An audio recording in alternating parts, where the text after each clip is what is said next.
Bonsoir à tous et bienvenue dans ce flash de 18 h. Le chef de l'État est à Londres pour prendre part au sommet Royaume-Uni-Afrique sur l'investissement. Ce sommet va réunir des chefs d'État et de gouvernement africains, des entreprises et des institutions internationales pour présenter les opportunités d'investissement en Afrique. Écoutons le président de la République. Je suis heureux d'être à Londres avec la Première Dame. Nous avons été invités pour participer au forum Grande-Bretagne-Irlande du Nord sur l'investissement avec l'Afrique. Vous savez que le Royaume-Uni de Grande-Bretagne et d'Irlande du Nord est un partenaire important de la Côte d'Ivoire. Les investissements importants sont faits par les entreprises britanniques et en général dans le secteur minier, mais également dans le secteur de l'énergie. Et nous venons surtout pour rencontrer bien sûr le Premier ministre Boris Johnson.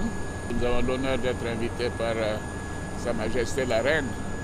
Et nous aurons à rencontrer de nombreuses entreprises pour leur dire que la Côte d'Ivoire est un pays en pleine expansion, un pays en paix, un pays où le taux de croissance est parmi les meilleurs au monde et qu'il y a des opportunités d'investissement.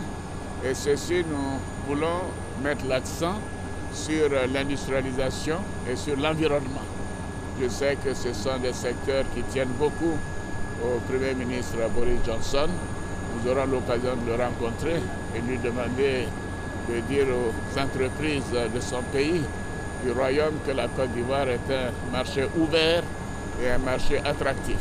Nous remercions les autorités pour les dispositions qui sont prises pour notre accueil. Et bien évidemment, nous sommes très heureux d'être de nouveau ici.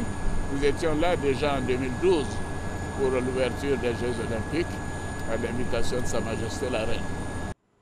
Le chef de l'État depuis Londres. En marge de ce sommet, le président va animer un panel sous le thème « Les futurs secteurs de croissance en Afrique ». Le président Alassane Ouattara aura plusieurs autres activités. Le roi du Moronou a été investi hier en présence du vice-président. Daniel Kablan-Duncan a demandé aux populations de soutenir leur roi Nana Eora Tewa afin qu'il réussisse sa mission.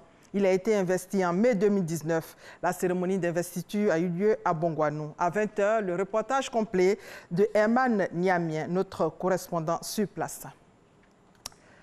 21e nuit de la communication, Serge Colliard de RTI 1, consacré Super Ebony 2019. La RTI a raflé une dizaine de prix au total. L'Union des journalistes de Côte d'Ivoire, l'UNJCI, a saisi l'occasion pour présenter la situation du secteur de la communication. Pour Jean-Claude Koulibaly, président de l'UNJCI, il faut améliorer les conditions de travail des entreprises et des agents du secteur. Les journalistes ont été invités par les ministres présents à désarmer leurs plumes. C'est un triste et bien inquiétant record. 45 millions de personnes sont menacées par la famine dans les pays d'Afrique australe. Le Programme alimentaire mondial, le PAM, tire la sonnette d'alarme. Il s'agit d'une crise alimentaire jamais vue auparavant. La sécheresse, les inondations et l'instabilité économique sont les principaux facteurs selon l'Agence des Nations Unies. Berlin, un sommet international crucial pour résoudre le conflit libyen. Les dirigeants des principaux pays impliqués dans le conflit qui déchire la Libye se réunissent ce dimanche à Berlin pour tenter de relancer le processus de paix. Il s'agit d'éviter que la guerre civile ne dégénère en une deuxième guerre en Syrie. L'objectif numéro 1 de ce sommet est de mettre fin aux ingérences étrangères multiples dans cet État. L'UE met en garde la Turquie contre ses forages illégaux en Méditerranée avant l'ouverture de la conférence internationale de Berlin pour tenter de pacifier la Libye. Merci de nous avoir suivis. On se retrouve tout à l'heure à 20 h.